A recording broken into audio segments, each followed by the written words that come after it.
Hamas concluiu há pouco a libertação dos 20 reféns israelenses mantidos em Gaza, segundo a imprensa estatal de Israel. Os primeiros 7 reféns entregues à Cruz Vermelha passaram por exames médicos e já se reuniram com familiares, enquanto outros 13 estão a caminho de Israel. Em troca, o governo israelense está soltando cerca de 2.000 prisioneiros palestinos, incluindo 250 condenados à prisão perpétua. Neste domingo, caminhões com comida entraram na faixa de Gaza. As imagens dramáticas mostram uma multidão de palestinos famintos e crianças com desnutrição severa.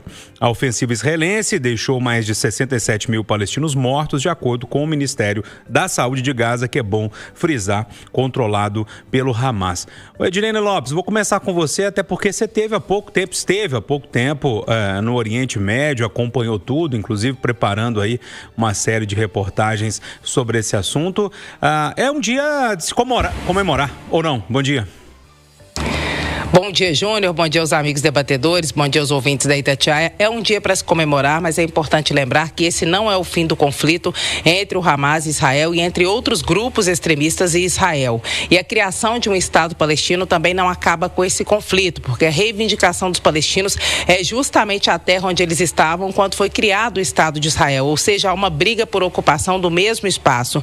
Então isso acaba com um capítulo sangrento dessa história, mas não acaba com essa guerra. Infelizmente, Júnior Moreira, nós fizemos uma série sobre o tempo em que estivemos em Israel, cortamos o país de norte a sul, as regiões atingidas, a faixa de Gaza, a Cisjordânia. Então, quem quiser assistir já está no YouTube da Itatiaia, chama-se 7 de outubro, o dia que não acabou. E hoje, daqui a pouco, nós vamos entrevistar um porta-voz do Exército de Israel para falar não apenas sobre a liberação dos reféns, mas também sobre a operação daqui para frente, já que a ajuda humanitária chegando em Gaza. Enfim, uma série de processos começam a acontecer a partir do funcionamento desse acordo com a liberação das pessoas que foram sequestradas, Júnior. Ô, Bortoleto, a gente acompanha pelas agências de notícia, nesse momento, inclusive, presidente Donald Trump, presidente dos Estados Unidos, Donald Trump, que é tido como o responsável maior, né, pelo fim da guerra, discursa lá em Israel. Um pouco mais cedo também, Benjamin Netanyahu falou com a imprensa, fez um discurso,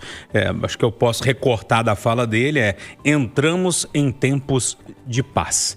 A Edilene acabou de dizer que, é um passo grande, mas é uma região ainda muito conturbada, né? Bom dia. Bom dia, Júnior. Bom dia aos amigos da bancada, aos ouvintes da Itatiaia. Bom, primeiramente feliz por passarmos essa página. Agora, deixar claro que a observação da Edilene é a natural dentro de todo esse processo que a gente já acompanha há tantos e tantos e tantos anos. Ou seja, elimina-se esse capítulo sangrento, esse desastre. Me saltam aos olhos a diferença de números. Soltam 20 reféns de um lado, 2.000 do outro. Agora, uma vitória do Trump incontestável, que vai ficar marcado na história, que ele vai utilizar muito como parte importante da biografia dele. Sem sombra de dúvida, há o que se comemorar, mas ainda há que se observar o desenrolar dessa próxima etapa. E aí, Marcelo da Fonseca, bom dia para você. Trump continua falando por lá, é lógico, colhendo os frutos dessa negociação que ele encabeçou, né? Bom dia. Bom dia, Júnior. Bom dia, amigos Conversa. Bom dia a todos os ouvintes. Eu acho que, de certa forma, merecido, né? Eu acho que a gente critica muito o Trump aqui. Uhum. Nós, acho que desde que ele assumiu, a gente nunca fez nenhum tipo de elogio a ele, talvez. O Eduardo briga muito, né? A gente, até na questão do tarifaço, a gente sempre criticou muito o Trump. Dessa vez ele usou o poder dele por um fato do bem. Então a gente tem sim que elogiar quando tem um tipo de acerto. Não dava mais para ficar assistindo, né, as imagens que a gente estava vendo, principalmente da faixa de Gaza. Todos os dias surgiam milhares de imagens, né, de crianças esfomeadas brigando por um pedaço de pão, por um pedaço, né, um saco de arroz. Era realmente algo muito comovente, muito triste. Então, que bom que chegaram a esse acordo. Não quer dizer que vai ser uma paz eterna, mas que pelo menos comece a ter algum tipo de diálogo. É importante que os dois estados, né, é importante que se avance numa busca pela solução dos dois estados, né, para que eles consigam se respeitar.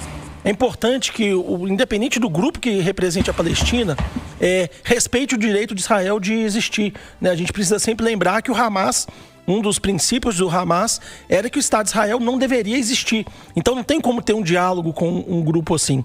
E do mesmo jeito, Israel tem que entender o direito do povo palestino de ocupar aquele espaço. Então, para chegar a uma paz, os dois lados vão ter que entender um pouco o outro. Vai ter que ter um pouco um pé atrás para entender o que o outro precisa. Então, que bom que isso aconteceu, né? Acho que demorou muito. A gente viu o Joe Biden, antecessor do Trump, tentar por um ano isso e não conseguiu. Nós vimos outras lideranças da Europa, né? O Macron na França, tentar também essa paz e não conseguiu. Então, parabéns ao Trump. Tomara que isso seja o início de um diálogo longo.